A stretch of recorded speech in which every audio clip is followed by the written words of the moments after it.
अर्शप्रीत खड़ेयाल जी, मैं आपका रुख करना चाहती हूं। इसके पीछे डीजीपी ने प्रेस कॉन्फ्रेंस करके जो दो बड़ी वजह बताई हैं वो ये कि गैंग वॉर है इसके पीछे, जिसके चलते उनकी हत्या हुई है। दूसरा ये कि एक सबसे बड़ी जो कमी रही कि वो सिक्योरिटी अपने साथ लेकर नहीं गए। तो देखिए, जहां तक सिक्योरिटी की बात है, पहली बात ये है कि राजा वड़िंग साहब जो पीपीसी के प्रेसिडेंट है पंजाब के, उन्होंने सिद्धू मूसेवाला जी के फैमिली के साथ, उनके रिश्तेदारों के साथ बात की और ये पूछा कि सिक्योरिटी गार्ड्स क्यों नहीं गए। तो उन्होंने बताया कि सिक्योरिटी गार्ड्स ने रिक्वेस्ट की सिद्धू मूसेवाला जी को कि साहब हम थक गए हैं, अगर आपकी इजाजत हो तो क्या हम घर पे रह सकते हैं, क्योंकि राउंड द क्लॉक 24/7 दो सिक्योरिटी गार्ड्स अपनी ड्यूटी नहीं कर सकते, इसीलिए तो 5 या 10 होते हैं ताकि ऑल्टरनेटिवली वो गार्ड कर सके जिस व्यक्ति को थ्रेट है। अब दूसरी बात, अगर सिक्योरिटी विड्रॉ ना की गई होती आम आदमी पार्टी के द्वारा तो आज सिद्धू मूसेवाला जी यहाँ पे हमारे साथ होते, पंजाब में जिंदा होते और सांसें ले रहे होते। लेकिन आम आदमी पार्टी ने डिस्पाइट आईबी रिपोर्ट जो कह रही थी कि थ्रेट परसेप्शन हाई है, उसके बावजूद सिक्योरिटी विड्रॉ की। और दूसरा ये कह रहे हैं कि हम emergent law and order situation थी, इस वजह से हम करते हैं। कंग साहब ने कहा, तो कंग साहब पंजाब के कांग्रेस के लीडर्स ही मिले थे आपको, अकाल तख्त के जत्थेदार साहब ही मिले थे आपको सिक्योरिटी विड्रॉ करने के लिए। केजरीवाल साहब के लिए तो पंजाब पुलिस स्पेशली लिखती है दिल्ली पुलिस को कि इनकी सिक्योरिटी में एनहांसमेंट की जाए क्योंकि थ्रेट है। तो दिल्ली के पुलिस कमिश्नर साहब ने बताया कि साहब, अर्शप्रीत जी, मैं सीधा सवाल आपसे ये करती हूँ जो आम आदमी पार्टी प्रवक्ता मलविंदर सिंह जी ने उठाया है, आपके पास में आऊं उससे पहले अकाली दल से मैं एक सवाल करना चाहती हूँ और ये सवाल मेरा आपसे भी रहेगा। हरजीत सिंह भुल्लर साहब वो इशारा कर रहे हैं कि पहले की सरकारों में ये गैंगवॉर पनपा है, ये आज की कमी नहीं है, पिछली सरकारों ने कुछ नहीं किया, उसका खामियाजा उठाना पड़ रहा है, हम तो अभी नए आए हैं। देखिए, ऐसा है कि ये आज भी जो है ऑपोजिशन में ही जी रहे हैं, इनको आज भी नहीं पता है कि इनकी सरकार आ चुकी है। ये सिक्योरिटी हटाने का काम बादल साहब की जब सरकार थी तब भी हुआ, लेकिन हमने एडवर्टाइजमेंट नहीं की, हमने इश्तेहार नहीं दिए उसके। और ये काम कैप्टन साहब की सरकार थी तब भी 750 लोगों की सिक्योरिटी कम की गई थी, उन्होंने इश्तेहार नहीं दिए। सुखजिंदर रंधावा होम मिनिस्टर बने थे, उन्होंने 700 लोगों की सिक्योरिटी कम की थी, उन्होंने इश्तेहार नहीं दिए थे। ये इश्तेहारबाजी की सरकार है। मैं देख रहा था कि इतनी बेशर्मी है सरकार की, और प्रवक्ता जो बोल रहे थे उनकी भी वो अपनी सरकार को कैसे डिफेंड कर रहे हैं दूसरों के कंधों के ऊपर रख के। आप एक्सेप्ट कीजिए कि आपकी भगवंत मान जो होम मिनिस्टर है उनके कत्ल करने का हाथ है पूरा उनके अंदर, और जो कातिल है जिसने वो जिम्मेवारी ली है बरार दी, उसकी फोटो सोशल मीडिया के ऊपर भगवंत मान के साथ आ रही है। आप उसके बाद में भी आप डिफेंड कर रहे हो गलत तरीके से अपने चीफ मिनिस्टर को। और सबसे बड़ी बात है, बेशर्मी की हद यह है कि जो हमारे डीजीपी है पंजाब पुलिस के, उनको उसके जिम्मेवारी ली है लाडी ने, बरार ने, उसका नाम तक लेना नहीं आ रहा, वो लक्की बोल रहे हैं उसको। वो इसके लिए प्रिपेयर नहीं है कि हाँ किसने कत्ल दिया, किसने जिम्मेवारी ली है। ऐसे डीजीपी को डीजीपी बना रहना ही नहीं चाहिए, उसको तुरंत हटा देना चाहिए। जिसको इतना नहीं पता है कि रॉ ने और इंटेलिजेंस एजेंसीज ने जिस व्यक्ति के लिए स्पेशली बोला है कि उसका कत्ल हो सकता है, उसकी सिक्योरिटी विड्रॉ कर ली गई हो, और उसके बाद में वो उसको एडवर्टाइज करे, इश्तेहार दे कि इन लोगों की सिक्योरिटी विड्रॉ कर ली गई है, ऐसा डीजीपी काम करने लायक ही नहीं है। उसको नहीं, ये बात तो वो कह रहे हैं कि जो सिक्योरिटी से जुड़ी हुई जानकारी बाहर आई है पब्लिक डोमेन में, उसकी जांच होगी। केंद्र सरकार से मांग है, खुद मान रहे हैं। ऐसी नालायक सरकार को तुरंत बर्खास्त कर देना चाहिए। नहीं, शब्दों पर थोड़ा सा सरकार को तुरंत बर्खास्त कर देना चाहिए। जवाब दीजिए मलविंदर सिंह कांग साहब।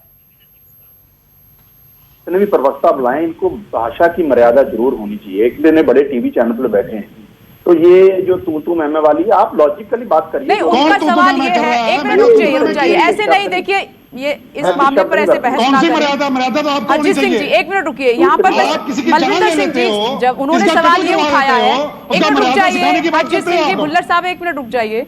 सवाल वो उठा रहे हैं कि पहले भी सिक्योरिटी कट की गई थी, हटाई गई थी, लेकिन ऐसे पब्लिक डोमेन में नहीं आई, ऐसे तस्वीरें आउट नहीं हुई हैं, इश्तिहार नहीं छापे गए हैं, लेकिन आपकी सरकार में ये सब हुआ है, उसका एक खामियाजा उठाना पड़ा है। देखिए, इसमें कोई दो राय नहीं है, जो लैप्स हुए उसकी तो सरकार जांच करेगी, लेकिन मेरे ये राजनीतिक जो हमारे विरोधी हैं, इनसे मेरा आग्रह है, एक नौजवान मारा गया है पंजाब का, एक बहुत बड़ा सिंगर मारा गया है, आप उसकी मौत पे कम से कम राजनीति करना बंद कर दो। आपको पता है कि गैंगवार को किसने यहाँ कौन लेके आया, किन लोगों की राजनीतिक दुकानदारियां बंद होगी जो पीढ़ी दर पीढ़ी ठेका ले रखा था पंजाब को लूटने का और राज करने का। ये मसला उनका है। उन लोगों को परेशानी है जिनकी इलीगल बसें और इलीगल खड्डे बंद हो गई हैं, जिनके कारोबार बंद हो गए, जिन्होंने नौजवानों को बिगाड़ा था। ये सारा पंजाब जानता है। आज जब मान साहब ने इलीगल काम बंद कर दिए, गैंगवार के खिलाफ कौन सा बंद हुआ जी, आप बता दीजिए। और एक नौजवान हमारा उसका शिकार हो गया जो बहुत बड़ा सिंगर है, और उस पे आप अपनी राजनीतिक दुकानदारी कर रहे हो। इसके लिए मुझे नहीं लगता राजनीतिक दुकानदारी बलविंदर कंग आप लोग कर रहे हो, भगवंत मान कर रहे हैं, केजरीवाल कर रहे हैं, हर चीज को एडवर्टाइज करके। हरजीत सिंह जी आराम से चर्चा करेंगे क्योंकि किसी की मौत का ये मामला है। आपके मुंह से वो निकला। और लेकिन आप इश्तिहार देते हैं कि लोगों की सिक्योरिटी आपने विड्रॉ कर ली, आपको शर्म नहीं है ये बात करते हैं। ठीक है, हर्षप्रीत जी यहाँ पर उंगली उठा रहे हैं। 1 मिनट सर, 1 मिनट। आज की चर्चा ऐसी है कि इस पर ऊंची आवाज में हम ना बात करें तो ठीक है, क्योंकि हम उसकी तह तक जाने की कोशिश कर रहे हैं। 1 मिनट रुकिएगा, मैं आपके पास आ रही हूँ सीधे। हर्षप्रीत जी आप उंगली उठा रहे थे, गैंग वॉर की तरफ इशारा कर रहे हैं मलविंदर सिंह जी की, और ये बात सच है कि इस गैंग वॉर ने कई लोगों की जान ले ली है, और ये भी सच है कि एक दिन में तो ये पनपता नहीं है। आपकी भी सरकार रही है पंजाब में, आपने क्या किया उसके देखिए एक काइंडली मुझे 1.5 मिनट दे दीजिएगा, सबको मिला है। नंबर 1 ये है कि गैंग वॉर ओपनली थ्रेट्स जारी हो रहे हैं, और गैंग वॉर्स इसलिए हो रहे हैं क्योंकि आम आदमी पार्टी इनएक्सपीरियंस्ड, इनकॉम्पिटेंट सरकार है, और क्रिमिनल्स को, परपेट्रेटर्स को, गैंगस्टर्स को ये दिख रहा है कि केजरीवाल साहब रेंज हाथ में लिए हुए हैं, भगवंत मान साहब तो dummy admission allegedly, call shots हो रहे हैं दिल्ली से। और दूसरा, अगर सिक्योरिटी उनके पास होती तो क्या ये चीज, ये हादसा होता? और दूसरा, ये जो बार बार बातें करे बुलेट प्रूफ कार, सरकार ने नहीं दी थी ये बुलेट प्रूफ कार, अपने पैसों की, अपनी हिफाजत के लिए, सेफ्टी के लिए उन्होंने अपने खुद से, अपने रिसोर्सेज से वो खरीदी थी। और दूसरा, आम आदमी पार्टी ने अपने एक पॉपुलिस्ट मेजर के लिए, चंद वोट्स के लिए, चंद लोगों को खुश करने के लिए लिस्ट जो है जारी कर दी। उसका मतलब ये है ओपन इनवाइट, जिनसे थ्रेट है आपको, उनको एक ओपन इनवाइट देना कि भाई सिक्योरिटी छीन ली गई है, अब आप वल्नरेबल हैं, अनसेफ है, तो आ जाओ कर लो अटैक। मुझे एक बात बताएं आम आदमी पार्टी की, इससे आप पाना क्या चाहते थे? और एक क्रोनोलॉजी जो बहुत प्रॉब्लमैटिक है। देखिए, जो मूसेवाला साहब हैं वो आम आदमी पार्टी को क्रिटिसाइज कर रहे थे पिछले 2-3 दिनों से। विजय सिंगला को सैक किया गया था हेल्थ मिनिस्टर जो है करप्शन के लिए, उसके बाद उनकी एकदम से सिक्योरिटी विड्रॉ हो जाती है, उसके बाद नाम जनतक हो जाते हैं जिनकी सिक्योरिटी विड्रॉ हुई है। चौथा ये होता है कि उनको, उनकी गोलियां मार के हत्या कर दी जाती है।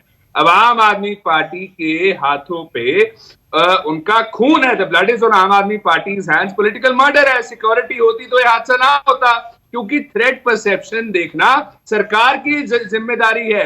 आपने जब सिक्योरिटी विड्रॉ कर ली उनसे, तो दैट इंप्लाइज कि उनको सिक्योरिटी की जरूरत नहीं है, कि वो सेफ है। उसकी वजह से वो सिक्योरिटी गार्ड्स भी नहीं लेके जा रहे, एक कूल माइंड से, काम माइंड से जा रहे, विदाउट एनी फियर। तो वो आपकी वजह से ऐसा, अब आपकी ड्यूटी थी उनको बताते, उनके परिवार को बताते कि आपकी जान को खतरा है। सिक्योरिटी लैब्स पर आप बड़ा सवाल